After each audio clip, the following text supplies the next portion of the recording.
Bismillahirrahmanirrahim. Assalamualaikum warahmatullahi wabarakatuh.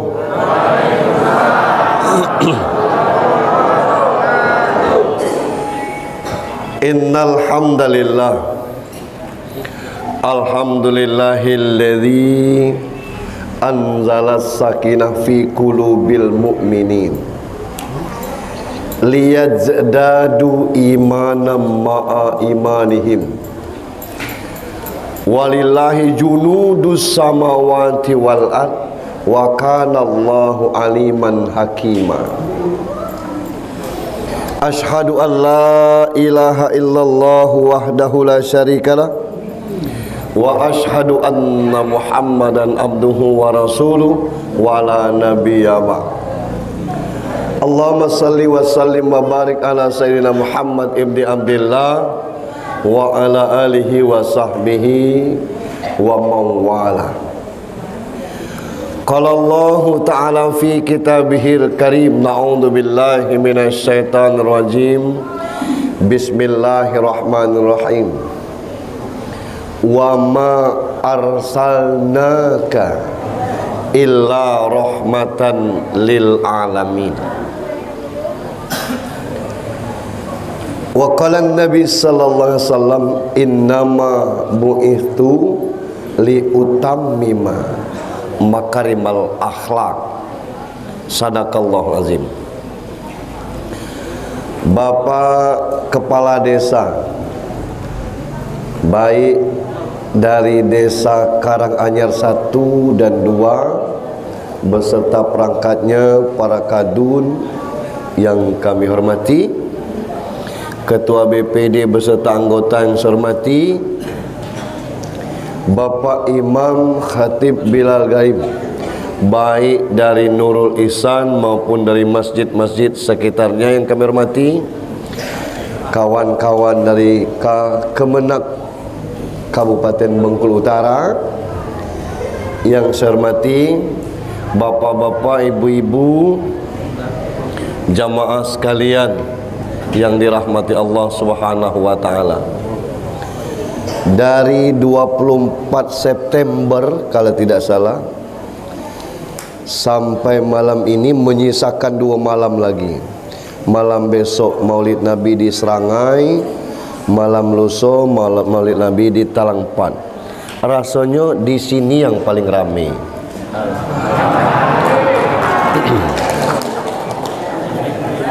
Di masjid lain lebih ramai lagi maksudnya.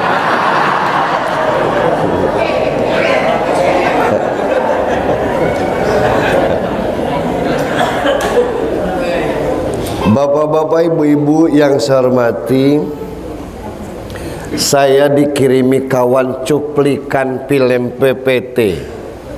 PPT itu para pencari Tuhan. Saya tidak tahu jilid yang keberapa.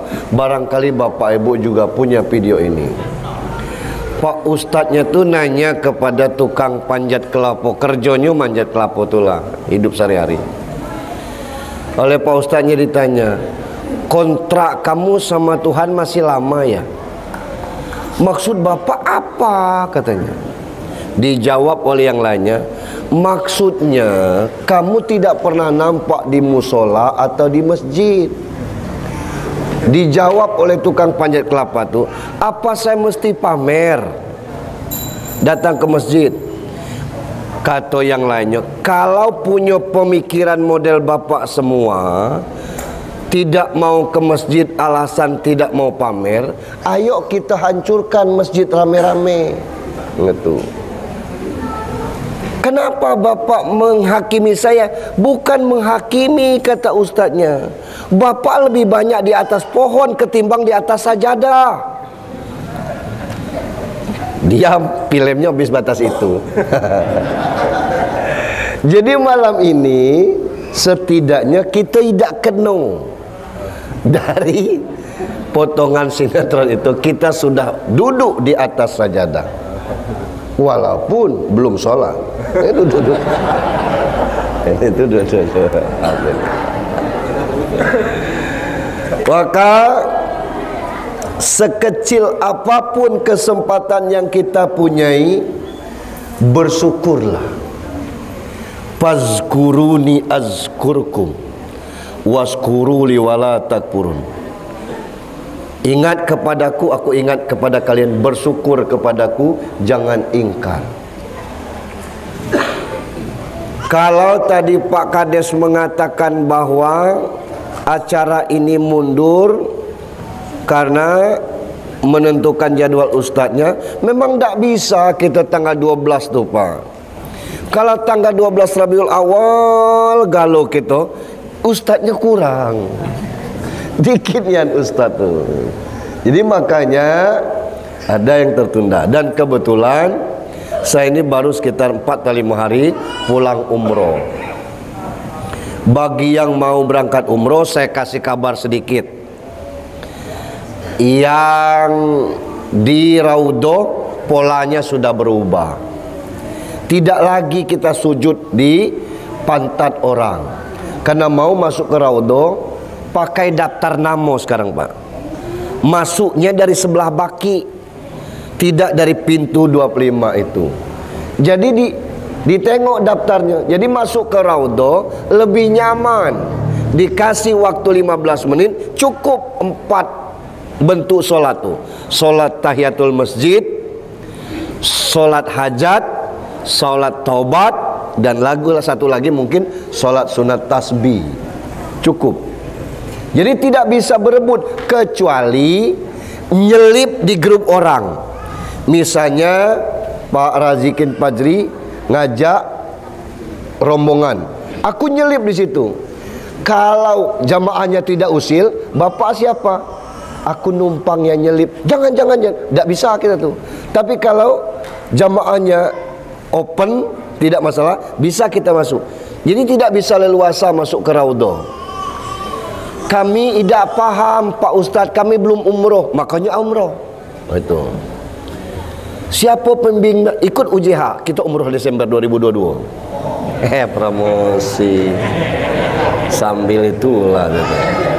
Nah, kalau di haram, di Ka'bah beda lagi Pak. Khusus di pelataran Ka'bah hanya untuk orang tawaf. Jadi kalau saya pakaian model ini, tidak bisa masuk ke situ. Dulu kita sholat dengan pakaian model ini bisa. Kalau sekarang, kalau mau sholat 5 waktu di pelataran Ka'bah, jadi kita kayaknya pakai ihram terus. Solusinya bawa pakaian ihram 2 setel. Bab tidak mungkin lah 5 waktu itu pakai kain ihram yang sama. Kotor yang itu cuci. Tapi kalau pakaian model ini, kita disuruh lantai 2, lantai 3 atau lantai 4. Sebab di situ khusus untuk orang tawaf. Sekarang ini umroh persis kayak haji. Ramenya. Ini apa Pak Ustadz? Maulid apa umroh? Ini batas itu aja, informasi aja tuh. Sabar aja. Bapak Ibu yang saya hormati, bersyukur kita pada malam hari ini hujan sudah Allah hentikan dan kita bisa pergi dengan nyaman. Tapi bagaimanapun agama mengatakan hujan itu rahmat. Seolah tidak akan berbahaya. Lah diukur Pak, setiap detik itu 16 ton naik dan 16 ton itu pula akan turun. Setiap detik itu seperti itu ukurannya. Seberapa besar titik hujan sudah Allah ukur. Itu 8 sampai 10 km per jam. Jadi kalau orang bermotor hari hujan, tidak ada palanya yang melekang gara-gara tetesan hujan. Sudah dijamin oleh Allah untuk keselamatan kita. Cuma yang menjadi masalah, kalau kita petani karet, agak susah tuh. Motongnya tuh yang agak susah. Kalau getahnya nambah banyak gitu. Salam dan salawat untuk junjungan kita Nabi besar Muhammad sallallahu alaihi wasallam. Ada banyak acara keagamaan yang digelar di tempat kita nih. terkait dengan kematian namanya tabligh musibah. Kalau di kota-kota mencapai 7 malam. Daerah Lembak, Pak, Kembang Seri ke sana, itu 7 malam berturut-turut tabligh musibah terus. Ya, Senin tahlilnya sampai ke Isya, habis tu. Ada lagi acara walimah. Kalau di Kepayang Rejang Lebong tu, misalnya Jumat tadi akad nikah, malam ini itu digelar walimatul urus. Kalau di kota Bengkulu, walimah gaple sama walimah song sampai subuh.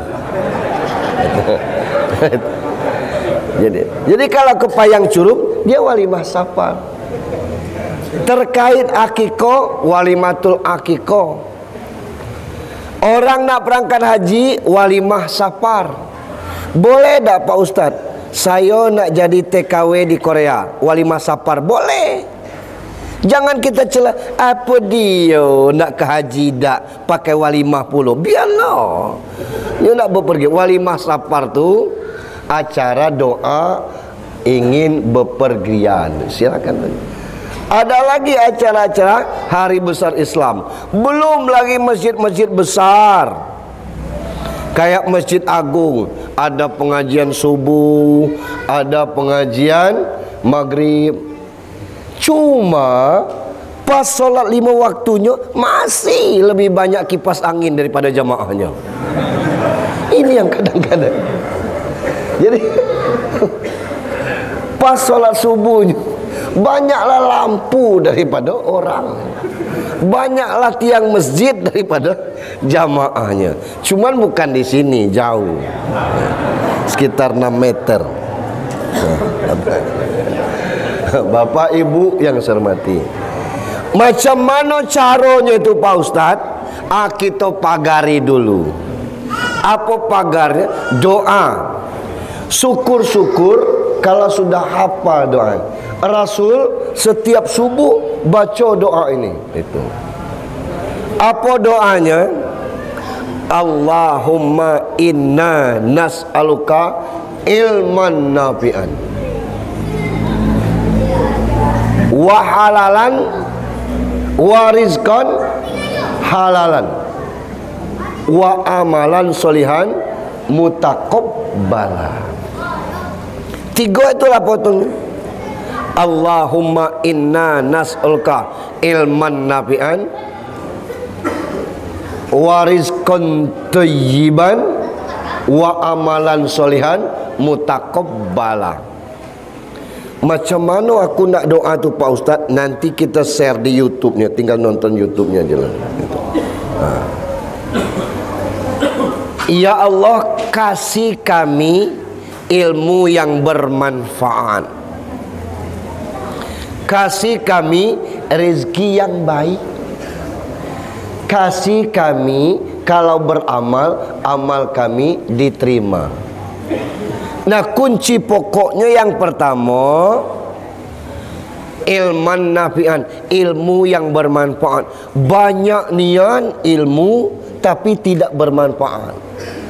Misal, ada ibu nak gulai apa baik pacak dia masak. Kalau gulai asam pade asam pade bumbunya asam kandis atau asam itunian atau ini. Kalau rendang rendang mesti kelapanya digonseng, santannya agak banyak. Tapi tiap suaminya nak makan, dia beli di warung. Itu ilmu tidak bermanfaat. Lah percuma pacak gulai. Tiap nak makan, kita beli aja kak.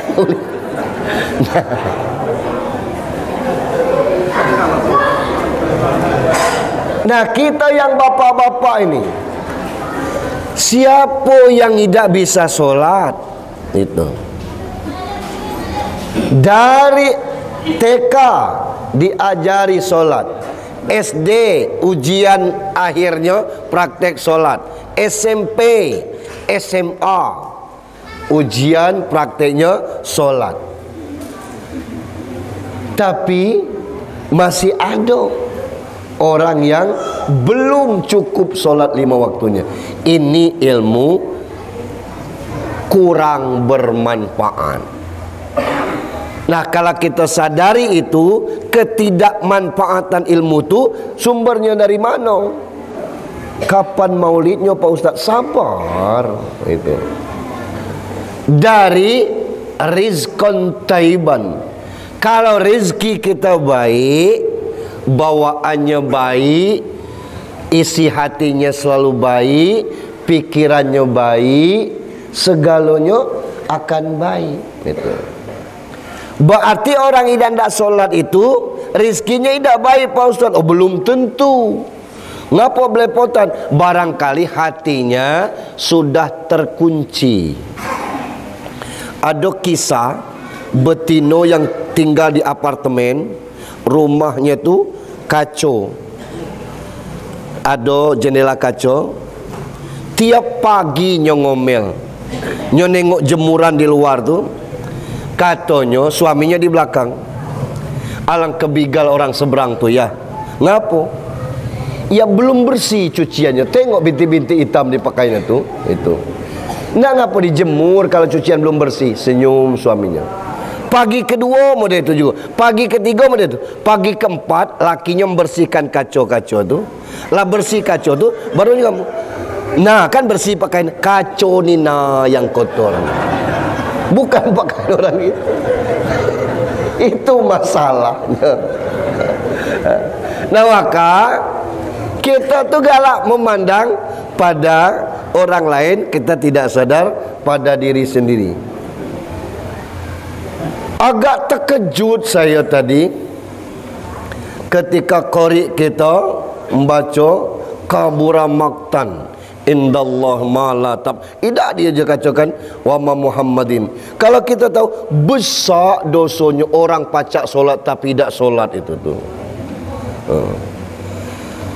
Itu tidak boleh kita itu tuh.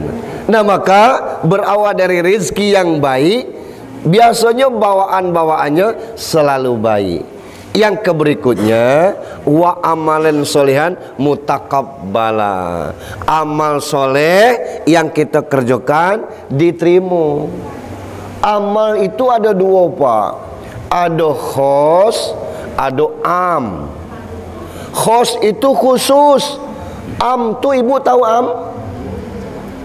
Tahu dah am? Am. Am itu umum. Khusus itu solat, puasa, haji, zakat. Karena caranya, waktunya, ukurannya sudah diukur. Kalau am umum, datang ke masjid acara pengajian model ini, amalan umum. Amalan umum ini akan tercatat. Di atas kita ini ada jutaan malaikat. Ma'arij namanya.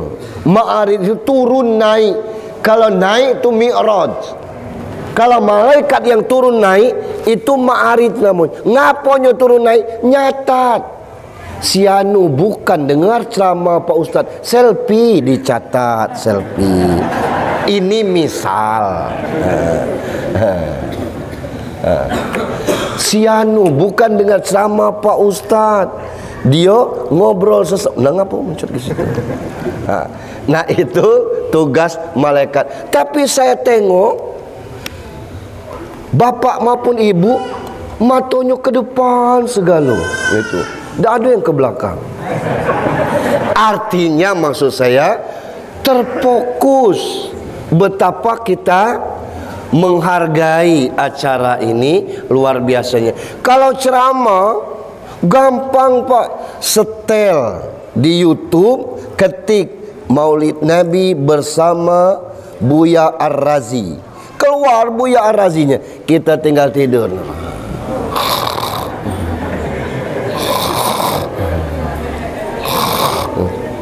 Habis nama itu nih. Sama dapat, tidur dapat itu. Luar biasa. Tapi kenapa kita hadir ke sini? Langkah-langkah kita akan dicatat sebagai pahala dan itu akan bercerita nanti. Al-yauma nahtimu ala afwahihim wa tukallimuna aydihim wa tashhadu arjuluhum bima kanu yaksibun. Mulut boleh ditutup tapi tangan menjadi saksi. Tangan ini dulu Pak Ustaz, tangan ini dulu ya Allah yang buka kotak kue. Ya bukan dengan ceramah kau ni kata tu. Lain dak, kuenya tu dibagi sebelum ceramah. Ini dulu kaki yang melangkah ke masjid, rame-rame kita. Nah itu akan menjadi saksi bagi kita, luar biasa. Gitu. Nah maka kita berharap amal kita malam ini dicatat menjadi amal yang terbaik. Allahumma amin. Gitu. Salam dan salawat untuk junjungan kita Nabi besar Muhammad sallallahu alaihi wasallam. Bayangkanlah pembukaannya baik sebegitu panjang. Ngapo pembukaannya panjang? Tahu tak? Supaya isinya pendek.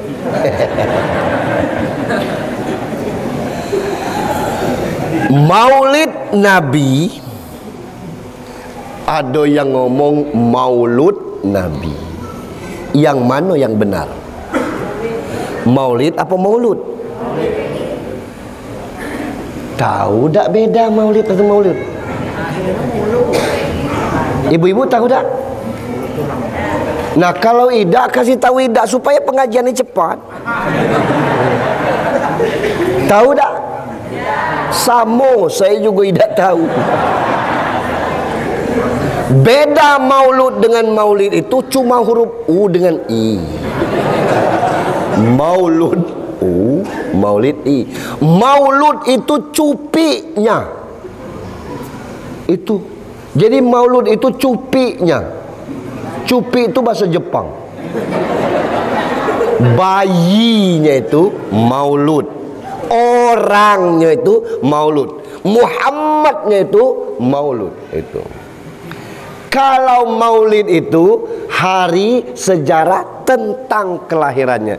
Ngapa orang galak nulis maulid Nabi? Karena memang menceritakan sejarah kelahiran Nabi besar Muhammad sallallahu alaihi wasallam. Nah maka kita cerita malam ini tentang maulid Nabi besar Muhammad sallallahu alaihi wasallam. Kalau selain daripada Rasul, kita model ini nih bukan maulid namanya, tapi haul. Haul Syekh Abdul Qadir Jailani. Apa haul? Peringatan kematian. Itu. Bukan peringatan kelahiran. Satu-satunya maulid yang kita peringati itu maulid Nabi. Ada Pak Ustadz. Apa lagi? 25 Desember.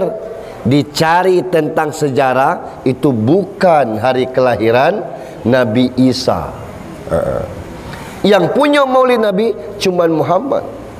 Ngapa seluruh ulama besar, kiai besar tidak dihaul semuanya? Nah ditengok dulu rekam jejaknya. Tidak seluruhnya dihaulkan. Jadi ustaz pagi sore ceramah, siang malam ceramah, istirahat jadi ustaz, jadi kepala daerah. Sudah tuh ustaz lagi. Yang model ini apa nak dihaul? Itu. Makanya tidak seluruhnya dihaulkan orang. Ini yang konsisten itu dihargai orang. Itu ini haul. Nah, yang kita peringati maulid Nabi. Itu.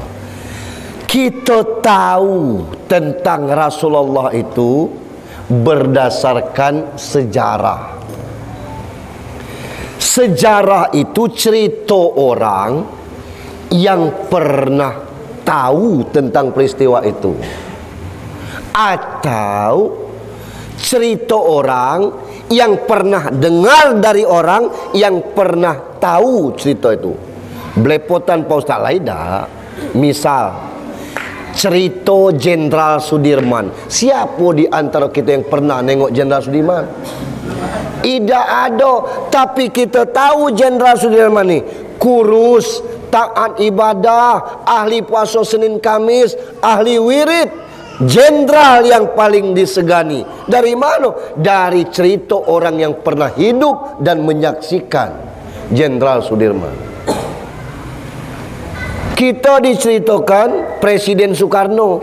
Saya tidak pernah nengok. Soekarno lah yang bikin Indonesia ini merdeka. Oh, kata gitu. Cerita siapa? Yang pernah hidup di zaman Soekarno. Nah, cucung saya belum lahir. Saya akan cerita dengan cucung saya kelak. Cung, dulu ada presiden namanya Soeharto. Lama dia berkuasa, cung, 32 tahun. Jarang dia naikkan BBM. Ini misal saya cerita ke cucu saya. Saya pernah hidup di zaman Soeharto, masalahnya kan itu. Sudah tuh ada lagi presiden cung itu. 2 kali seminggu naikkan BBM. Siapa namanya tuh lupa dah. Ini sejarah. Nah, terkait baginda Rasulullah ini, haruskah kita percaya seluruh ceritanya? Nak diseleksi dulu. Ngapa? Harus dipahami. Sebab kalau kita bercerita, itu tergantung dengan siapa yang bercerita. Kalau saya cerita tentang Kak Samsir, saya kenal Kak Samsir, maka saya ceritakan yang baik-baiknya aja. Orang ngecek yang buruk, nasi aja tu. Dia ada cerita tu. Itu. Ngapa? Itulah kebiasaan kita bercerita. Nah, termasuk tentang Rasulullah itu. Tapi kalau kesebelasan bola kaki yang kalah, tidak ada cerita yang elok. Itu kaki apa tongkat masuk tiang gawang 4 meter, tidak masuk. Alang pula la ilaha illallah. Jadi wajar cerita itu. Saya ingin jangan kita menterjemahkan bahasa Barzanji sesuai dengan pikiran kita. Ahmad Syauqi menggambarkan Rasulullah tu begitu Muhammad lahir, orang musyrik mati ketakutan, sampai nutfah yang masih di dalam perut itu juga mati ketakutan. Masuk nutfah yang masih dalam perut lah ketakutan. Itu kan bahasa syair yang tinggi. Orang Arab tu ahli sastra. Dalam sastra ini bahasanya kadang-kadang hiperbolanya tinggi nian. Itu hiperbola itu yang tidak masuk di akal. Sama baik kita ni, kalau lah kesal dengan orang, weh lah aku telan kau ni kelak. Macam mana nak nelan orang? Itu namanya bahasa hiperbola. Tidak mungkin, saking kekesal. Ada banyak cerita tentang Rasul, tentang yang model itu. Berarti tidak benar cerita. Bukan tidak benar, tapi dia mencerita karena kebanggaannya kepada Rasul. Maisarah misalnya, dia menceritakan Nabi itu waktu bawa dagangan Khadijah, kemana dia berjalan dipayungi oleh awan, dan ada 2 malaikat di atas kepalanya. Kebilo pulo kita ni pacak nengok malaikat, termasuk Maisarah tu. Lah ngapa yang cerita cak itu? Saking senangnya dengan Muhammad, dia gambarkan seperti itu. Itu maksudnya. Ada lagi yang menceritakan Rasulullah itu setelah menjadi Rasul berbulan-bulan lapar. Agak susah diterima akal ni. Ngapo? Bini Rasul tu namanya Khadijah. Khadijah tu terkaya di Mekah. Tidak ada yang lebih kaya daripada. Masuk Khadijah biarkan lakinya kelaparan. Lah ngapo cerita ini muncul? Menggambarkan sederhananya Rasulullah. Itu maksudnya. Ada yang menceritakan dalam Barzanji yang lembetul lain, Rasul tu pernah menggadaikan perisai perangnya ke Yahudi lagi. Ini sulit juga diterima. Ngapo? Ada Abu Bakar, ada Umar, ada Utsman. Utsman tu sahabat paling kaya. Lah nak ngapo digadaikan dengan Yahudi? Yang kedua, masa tega Umar, Abu Bakar, Utsman nengok Rasul nggadaikan itu?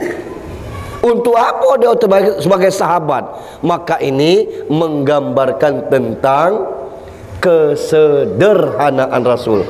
Ada lagi yang lebih lebay. Rasul lahir, burung teko, pamit nak melihara Nabi. Itu. Burung datang, nyo nak melihara Nabi. Itu. Ada lagi yang berlebihan menceritakan, ya Allah, Rasul itu tumbuh seperti bayi dalam sebulan. Sehari Rasul itu seperti bayi dalam sebulan. Amo model itu Superman Rasul ini. Masa bayi sebulan, Rasul cuma sehari, bayangan bandingannya bayi sebulan. Nah itu berlebihan. Cerita itu bukan salah, tapi dengan nilai sastra yang tinggi.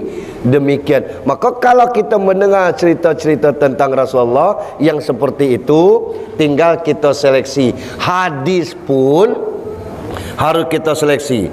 Ada hadis mutawatir, ada hasan, ada doim, ada hadis maudhu. Yang doim boleh dipakai untuk fadail al-amal, pendorong beramal.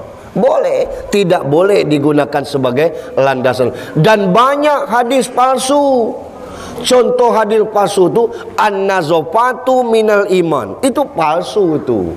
Hadisnya bukan itu. Hadisnya at-tuhur syatrul iman. Awalu Ramadan rahmah, awsatuhu Ramadan maghfirah, wa akhiru Ramadan itkun minan nar. Ini hadis palsu. Paling tinggi hadis doim. 10 hari Ramadan rahmat, 10 hari kedua pengampunan, 10 hari ketiga pembebasan dari api neraka. Tidak usah puasa 20 hari itu, puasa 10 terakhir baik. Yang penting tidak masuk neraka. Tidak pacak macam itu. Nah, ngaponya seperti itu? Karena barangkali dari periwayatnya, barangkali terputus sanadnya, maka nak diseleksi. Begitu juga dengan sejarah Nabi.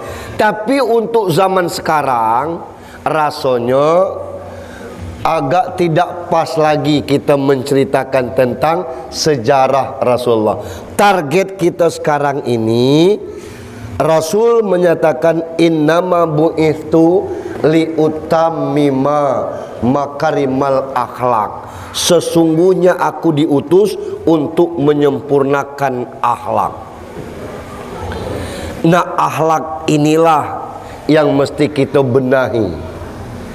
Tinggal ngerti tak kita akhlak. Nabi, saya pernah nangis membaca sejarah ini. Saya ceritakan ulang. Tapi bapak-bapak tak usah nangis, dengarkan aja. Detik-detik Rasul menjelang Rasul wafat, itu dia dah sakit. Konon ada sejarah mengatakan itu karena diracun oleh orang Yahudi. Nyon jamu gulai kambing, Rasul senang gulai kambing, lah sudah ditaburi racun. Mustahil Rasul tidak tahu, tahu Rasul. Maka Allah jaga Rasul tidak mati karena racun itu, tapi dia sakit. Nah, beberapa hari menjelang wafatnya, satu subuh nunggu-nunggu Rasul datang, tidak datang. Bilal azan, Rasul belum datang. Dijemput, datang Rasul dengan kondisi fisik yang sudah cukup lemah. Abu Bakar, silakan imam. Sebagai orang yang ditunjuk Abu Bakar tidak keberatan. Tapi Rasul masih hidup, Abu Bakar keberatan. Tidak Abu Bakar, engkau. Ini sinyal setelah wafatnya Nabi, Abu Bakar menjadi khalifah pertama itu. Selesai solat, kita persingkat, Rasul naik ke mimbar sini gitu. Tapi bukan mimbar ini gitu. Kata Rasul, laku sampaikan galau belum tentang masalah beriman kepada Allah, tentang rukun iman yang 6. Beriman kepada Allah, beriman kepada kitab Allah, beriman kepada malaikat Allah, beriman kepada Nabi dan Rasulullah, beriman kepada takdir, dan beriman kepada ketentuan hari kiamat. Sudah ya Rasulullah. Sampai galau? Sampai. Nah, keberikutnya, ada tak yang duit kalian, barang kalian terpakai oleh saya, itu akan jadi hutang piutang. Tidak baginda Rasul, jangan-jangan duit Rasul yang kami pakai. Nunjuklah ukasa hitam cak belango. Ukasa ni, Rasul, aku nak bertanya. Apa kata Rasul? Dulu waktu perang Uhud itu, Rasul yakin aku tidak sengaja. Niat Rasul tu nak mecut kuda. Cuma tidak kena kuda tu, kena aku peri Rasul. Itu tu utang piutang tak? Utang piutang kata. Nah, kalau utang piutang aku nak membalas. Astagfirullah. Orang nengok ke belakang, kalau rupanya ukasa di belakang. Kesal. Jadi ya aku nak membalas kalau utang piutang. Bilal, kata Rasul, ambil pecut dengan Fatimah, pergi. Assalamualaikum, waalaikumsalam.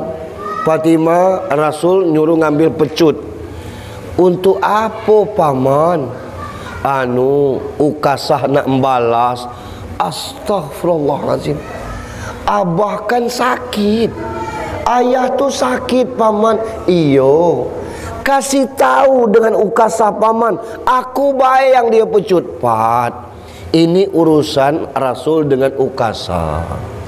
Kata Rasul, biarlah Rasul menyelesaikannya. Dibawa pecut tu. Ini ya Rasul, iya, ukasa pecut ini, iya.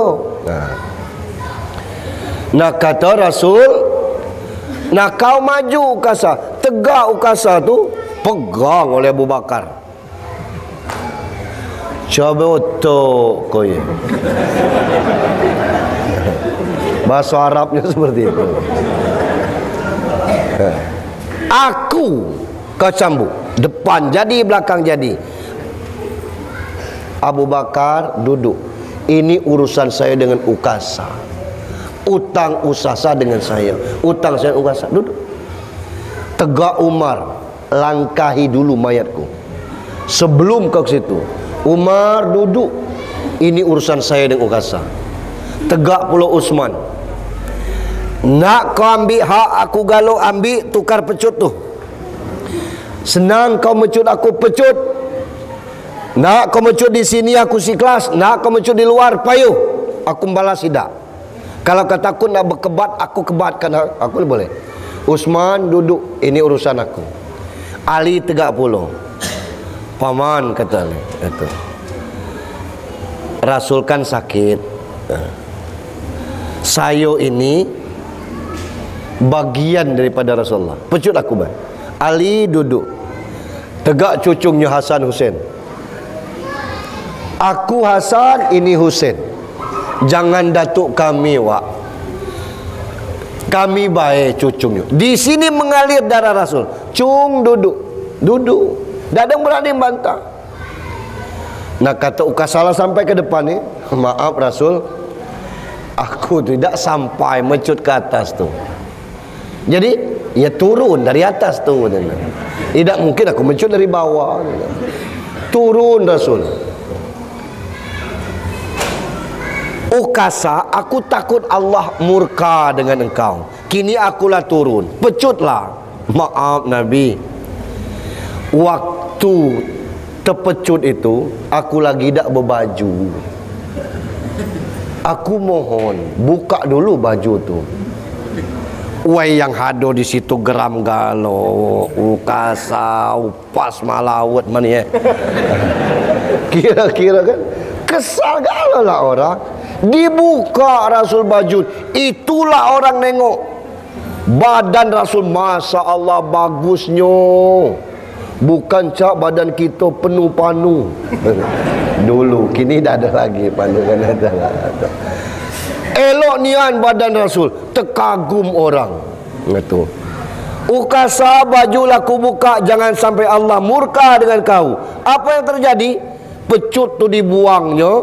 Dia peluk Rasul, dia juga tidak berbaju. Kata Rasul, apa-apa ikut Ukasa.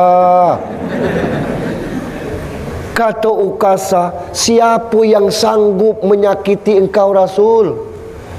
Cuma aku ni kulit hitam cak kerak model ini, iyo kalau bertemu kelak dengan kau di surga.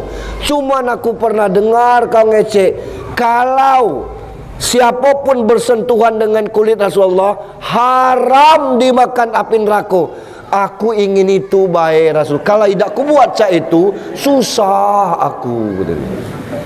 Astagfirullahalazim. Apa yang terjadi? Apa kata Rasul? Kalau nak nengok ahli surga, inilah Ukasa.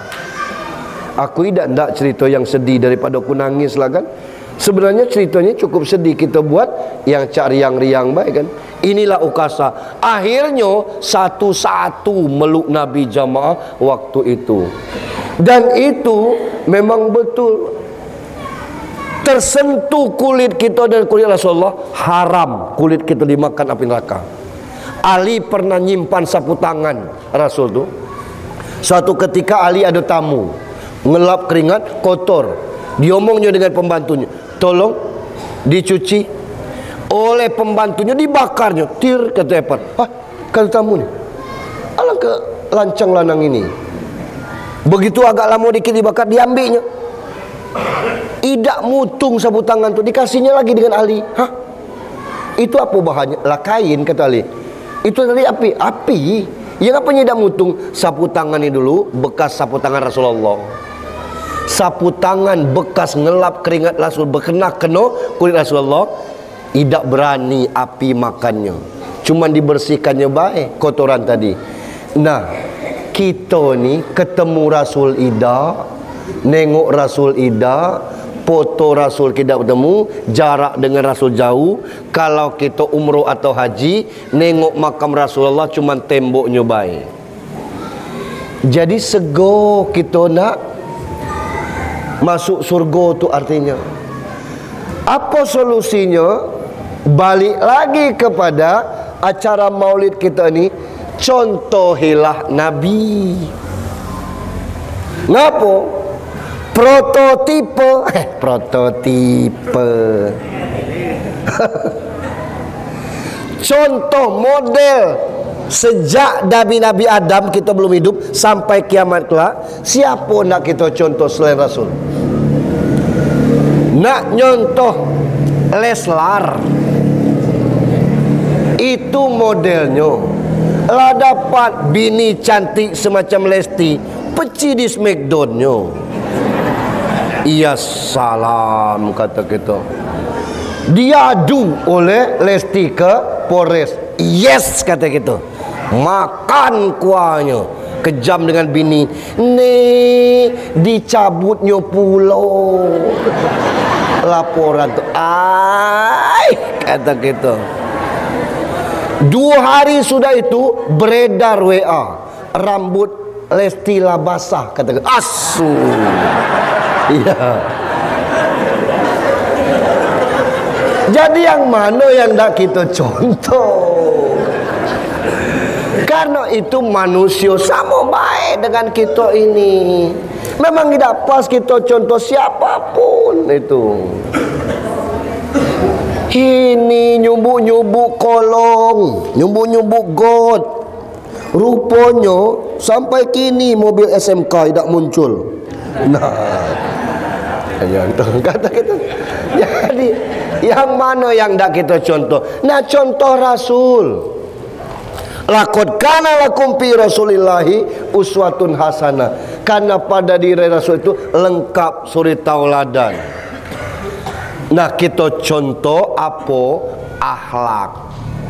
Kalau nak nyontoh akhlak itu mesti paham dulu apa arti akhlak. Dicari dalam berbagai buku, beda-beda arti akhlak ini. Tapi kesimpulannya akhlak itu artinya kondisi psikologis, kondisi kejiwaan. Ada yang di dalam, ada yang di luar. Ada yang keluar maksud saya. Yang di dalam ini hati-hati kita. Salah-salah bisa musyrik, bisa syirik lah. Apa contohnya? Suami sedang dinas luar, lagi nak ngambil gelas model ini, idak kena pegangannya, perang gelas pecah ke situ. Ya Allah, tanda apalah ini? Dan tanda gelas pecah lah. Jangan dikait-kaitkan dengan mustahil. Dia merangai, ya Allah. Apa benar? Itu kondisi kejiwaan. Ada orang bangun pagi-pagi merenung. Ngapo, Cik? Entahlah. Malam tadi Cik mimpi lepas gigi bawah nih. Apa hal lepas gigi bawah? Mak lagi sakit-sakit pula di dusun. Nyumpah mak itu tuh. Apa hubungannya mimpi gigi copot dengan meninggal orang tua? Tidak ada. Sirik lah. Nah, itu kondisi kejiwaan itu tuh. Orang dulu tuh lagi ngobrol-ngobrol, tiba-tiba siut kata burung. Itu langsung nyeletuk tuh. Kalau bawa kabar baik, berbunyi kau sekali lagi. Kalau kabar buruk, jadilah sekali itu. Siut, alhamdulillah kabar baik. Ya namanya burung. Tatoyur namanya itu, tidak boleh. Yang model itu tidak boleh. Itu kondisi kejadian dari dalam. Itu. Ada yang mata kedip-kedip. Entah ngapa dah. Nak nengok apa ya Allah? Nak ngapa? Tidak nak nengok apa-apa. Itu tuh urat saraf mata tu lagi mungkin capek, mungkin wajar baik. Tunggunya normal lah. Tidak kedip-kedip gitu. Kecuali kalau misalnya bapak-bapak nengok ada anak unras lewat. Nah itu lain. Itu saraf kanji. Yang keluar, kondisi psikis keluar, itu namanya sopan santun. Kalau memang aslinya dari hati itu. Sopan santun itu bahasa Arabnya adab. Lah diambil oleh orang Indonesia, adab juga. Adab itu kondisi psikologis yang baik itu. Secara normal adab orang bertamu tu dilayani, dikasih kue kalau ada. Itu betul panitia tadi, acara belum mulai dikasihnya kue itu. Acara salah selesai, kuenya habis itu. Boleh bawa balik? Boleh itu. Nah ini adab, dikasih minum itu. Baru diajak acara. Itu adab. Tapi sopan santun ini pacak dibuat-buat. Sopan santun dibuat-buat itu namanya tahalluk. Belum masuk ke akhlak, baru nak belajar berbuat baik. Itu.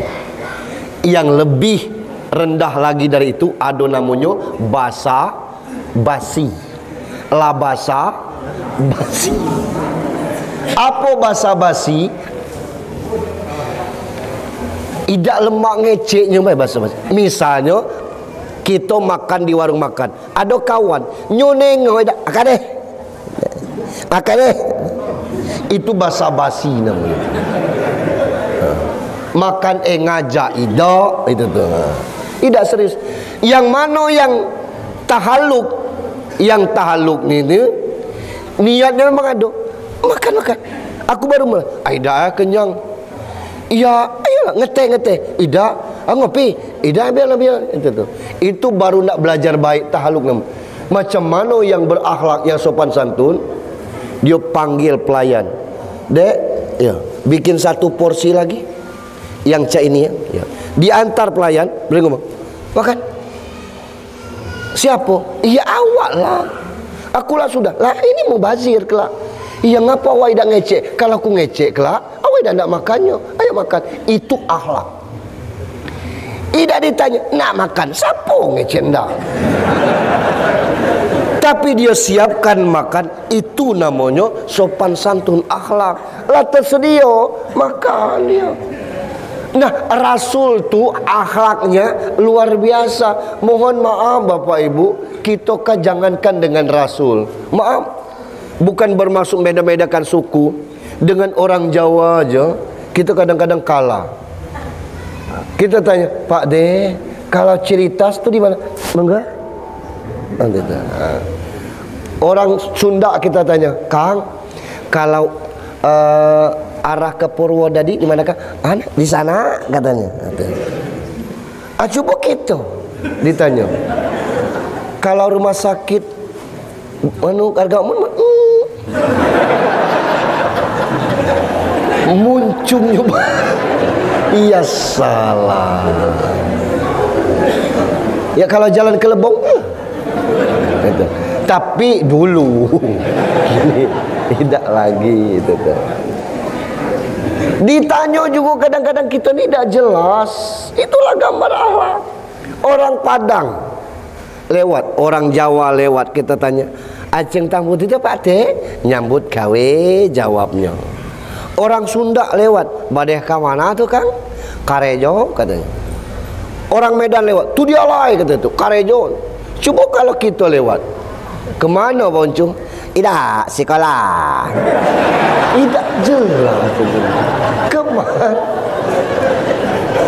Kemana ke sekolah?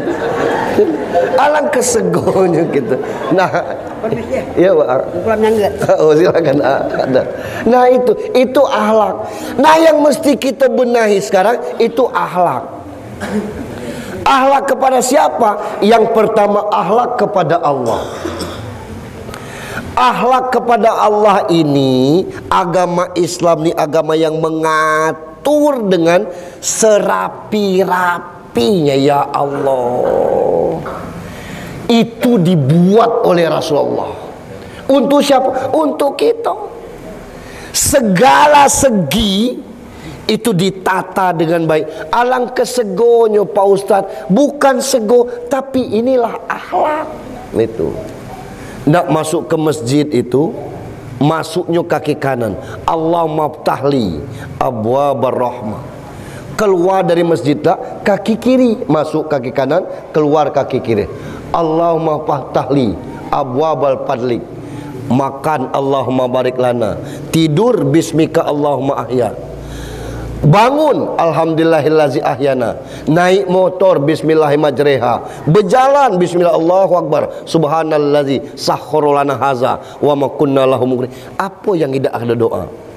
Itu akhlak kepada Allah. Sebab kita ni la haula wala quwata illa billah. Itu aktivitas. Apalagi yang pokoknya apa? Solat. Sallu kama ra'aitumuni usolli. Solatlah kamu sebagaimana melihat aku solat. Nabi Muhammad solat wajibnya itu 7 waktu.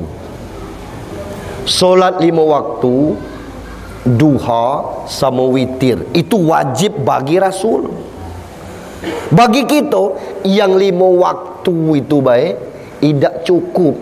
Macam mana kita nak ngecek berakhlak kepada Allah? Kita witir tarawih itu atas kasur ke bawah. Rasul awal tarawih dulu, makanya cuma 3 malam. Tidak sanggup sahabat. 1 rakaat 4,5 juz. Berarti 8 rakaat itu 36 juz. Al-Quran itu 30 juz. Berarti 1 malam tarawih 30 juz, hatam Al-Quran tambah 6 juz lagi. Baru tarawihnya. belum witirnya. Luar biasa. Kita alhaqumut takasur ketemu imam yang luye, laneter lutut kita. Alhaqumut takasur.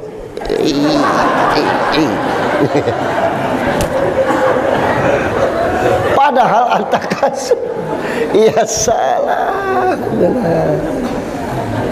Kalau sampai umur 40 kita belum lengkap solat 5 waktu, macam mana kita nak ngecek berakhlak kepada Allah? Kalau tidak berakhlak kepada Allah, apalagi kepada sesama manusia. Itu. Nah, ini akhlak. Maka tata akhlak kita kepada Allah. Nyungapo segonia nak nyontoh Nabi itu Pak Ustaz? Kita jangan potong ayatnya. Laqad kana lakum fi rasulillahi uswatun hasanah. Itu belum titik, masih koma. Lanjutannya wa dzakarallaha katsira.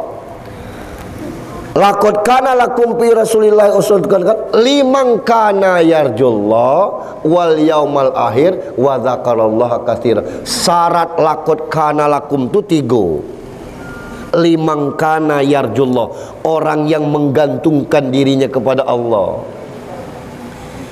Jangan kita silau karena jabatan. Kita tidak munafik nak kayo. Kita pengen kita ni popularitas kita tinggi, tapi Allah tempat gantungan kita. Jangan bergantung kepada makhluk. Kalau bergantung kepada makhluk, ketika gantungan ini tidak ada lagi, kita juga ikut terpuruk. Kita ni kadang-kadang wah luar biasa urusan dunia ini. Belumlah tinggi gitu. Jadi camat, segala yang terkaitan dengan camat itu terangkat derajatnya. Teko anjing naik derajatnya. Lari anjing, weh anjing camat ini, anjing camat. Anjing camat ikut naik derajatnya. Tapi jangan silau dengan hal-hal yang demikian itu. Bergantunglah kepada Allah Subhanahu wa taala.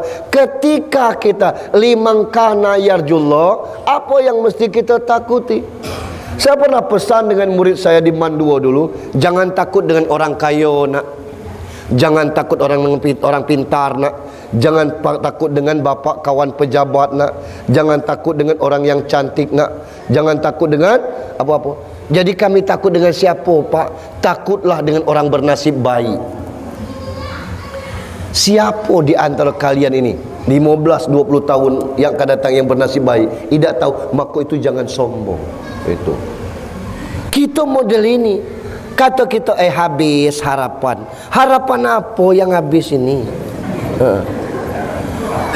Ada baik, boleh jadi kita pensiun, tetapi ada salah satu menantu kita. Iya, kalau ayah anda ada kegiatan, kita buatkan toko untuk ayah. Toko apa? Ya terserah ayah lah. Apa yang dia laris lah? Ya toko bangunan. Ia macam mana ayah nak angkat? Ia cari karyawan lah ya. Begitu pensiun umur 58, menantunya bikin toko bangunan. Karyawannya ada 3. Tinggal dia ngongkang-ngongkang lagi.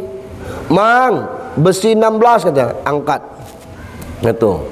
Ada cat mang, nak cat apa tu? Ada kalau situ. Nah, terangkat. Yang selama ini dia bingung tidak ada aktivitas. Jadi, kata orang tambah jaya bayar sejak habis pensiun. Itu.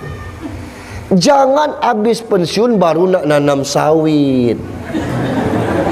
Nanggung ego. Umur 60 nanam sawit. Sawit berusia umur 65 tinggal bengek lagi. Lambuah sawit, lambuah cuman tidak tahan panen, nafas sesak. Cari aktivitas yang ringan. Nah itu nanggung kita kelak. Nah ini. Jadi jangan kita putuskan harapan kita kepada Allah. Yang mengatur ini Allah itu. tinggal kita. Yang kedua, wal yaumal akhir. Kita ni kadang-kadang fokus ke dunia, lupa kari akhir. Malam ini kita di Nurul Ihsan, Pak. Malam besok siapa tahu bendera kuning di rumah kita. Ya mati Pak Ustaz. Lah iyalah. Tidak ada jamin. Sakit apa? Tidak ada sakit, tetelan biji salak. Allah. Ini misal. Mati ini. Nah kita tidak tahu. Hari ini kita sehat, besok kita sakit, tidak ada yang tahu. Tapi yang harus kita pikirkan, apa persiapan kita akhir. Awalu yuhasabu min abdi qiyamil qiyamah as-shalah. Kita lah umur 60, umur 50, 60, bukan 5 waktu solat kita, Pak. Tapi sudah ditambah lagi dengan 12 rakaat, Pak, Bu. Ya, ngapa nambah banyak, Pak Ustaz? Lah bukan nambah banyak. Kita lah umur 60 ke atas tu tak boleh lagi ninggalkan 12 rakaat. Apa 12? 6 sebelum, 6 sesudah. Apa yang 6 sebelum? 2 rakaat sebelum subuh, 4 rakaat sebelum zuhur. Itu muakkad semua, Pak. Yang 4 rakaat sebelum zuhur buat 2-2. Itu yang sebelum. 2 sebelum subuh, 4 sebelum zuhur, 6. 6 sesudah, 2 sudah zuhur, 2 sudah maghrib, 2 sudah isya. Saya pernah tegur, Pak. Nak acara maulid ni lah, baru ni lah. Itu. Habis isya nyebar duduk galau. Cuma seorang yang solat ba'da isya. Saya tegur, jangan lagi model ini, Pak, ya. Biasakan sudah isya, tutup dengan solat 2 rakaat sudah. Itu muakkad, Pak. Ngapo kelak di akhirat oleh Allah kita diberkat ngomong malaikat, cek solatnya. Dicek solat kita yang solat fardu. Ya banyak sompel ini Tuhan. Tidak sempurna ni. Cuba dicek solat sunatnya. Banyak tak? Ya banyak. Sempurnakan solat wajibnya dengan solat sunat. Akhirnya solat wajib kita sempurna. Yes, kata kita. Sekarang misalnya kita tidak solat sunat, malaikat cek solatnya. Ya banyak sompel ini Tuhan, kurang sempurna. Coba cek solat sunat ni, kosong Tuhan. Nah, kemana kita nak ngadu? Itu perlunya kita solat sunat.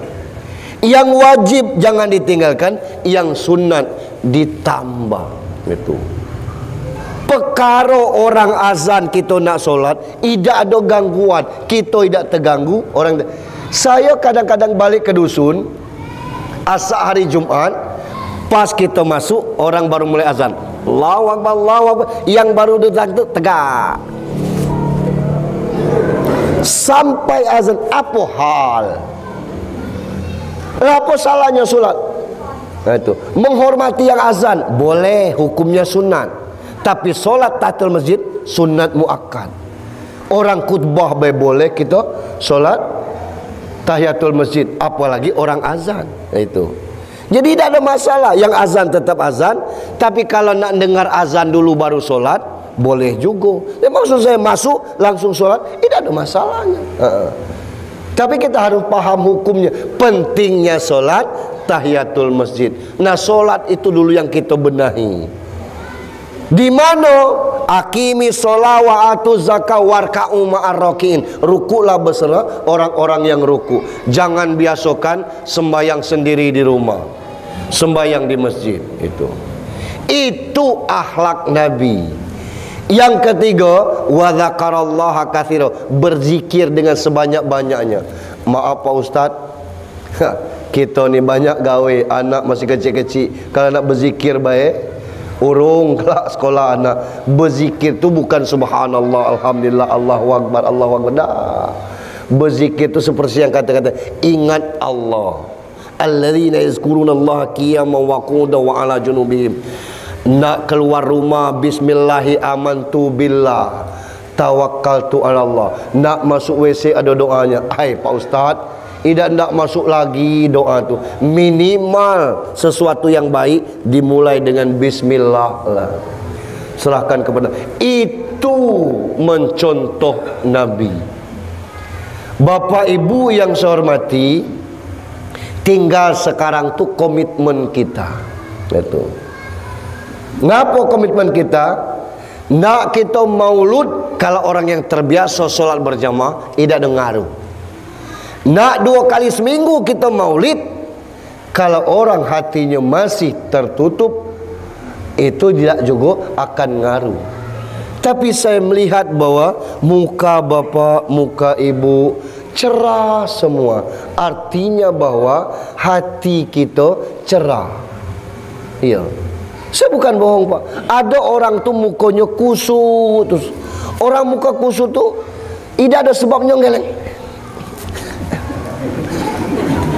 Itu sebenarnya bukan nolak ceramah, tapi hatinya itu memang gelisah gitu. Tidak tahu kita apa masalahnya. Nah, yang model itu saya tengok bapak ibu ketawanya lepas, artinya tidak ada beban hidupnya. Orang tidak ada beban itu tandanya hatinya sehat. Orang hati yang sehat itulah yang mudah sekali beribadah. Karena apa lagi target kita? Saya sering mengatakan dalam ceramah musibah, apa utap kita hidup ni kalau tidak solat? Jana utap apa? Ya. Aku tidak tahu apa bahasa Indonesia. Mungkin apa utap tu? Apa? Lah offset. Catnya habis ni. Nah, maka itu isi hari-hari kita yang bisa berangkat haji, tunaikan haji, Pak. Daftarlah. Tidak tahu kapan berangkat, tapi kita sudah terdaftar. Belum bisa berhaji, berangkat umroh. Belum bisa umroh, bawa duit kalau hari Jumat. Ini hari Jumat sengaja berkain, tidak bawa duit. Itu. Ada celengan yang lewat hari Jumat itu kotak amal, bukan mobil-mobilan. Ini sibuk dorong. Kita inilah tua, diisi. Gitu. Yang selama hitung isi berubahlah. Ngapa berubah? Kalau di dompet kita 100 ribu, 50 ribu, 20 ribu, 10 ribu, 5 ribu, 2 ribu, yang mana masuk celengan? 2000. Pergi ke terminal Purwodadi, kita nak buang air kencing, itu bayarnya 2000. Kalau kita masukkan ke celengan hari Jumat itu 2000, sama kita nganggap masjid ini WC umum. Itu. Bayarlah 50. Ya Allah, selawe untuk mak, selawe untuk bak. Mak bak saya masih hidup, Pak Ustaz. Lah biarlah mak bak kita masih hidup. Catatan amal untuk mak bak kita. Mak bak kita lah mati. Lebih lagi, apa kata Syekh Ali Jaber, orang yang sudah mati itu minta kepada hidup sebentar. Itu Al-Munafikun ayat 10. Yang mohon kepada Allah, ya Allah hidupkan kami sebentar. Allah tanya, nak ngapo? Pak asaddaqa wa akum minas solihin. Nak bersedekah, nak jadi orang yang soleh. Jadilah kita yang sedekah atas nama orang tua kita. Jangan HP baik mahal, tapi tiap tahun tidak berani berkurban. Berkurbanlah. 7 orang 1 sapi, cuman 2.200.000. Jangan-jangan di harga umur masih 2 juta. Itu tidak sanggup karena kita tidak terbiasa. Saya tiap tahun kurban, Pak Ustaz. Alhamdulillah. Sapi apa kami? Tidak, kupon baik. Itu jatah daging kurban. Yang mana pilihan itu, tapi awali dengan sholat.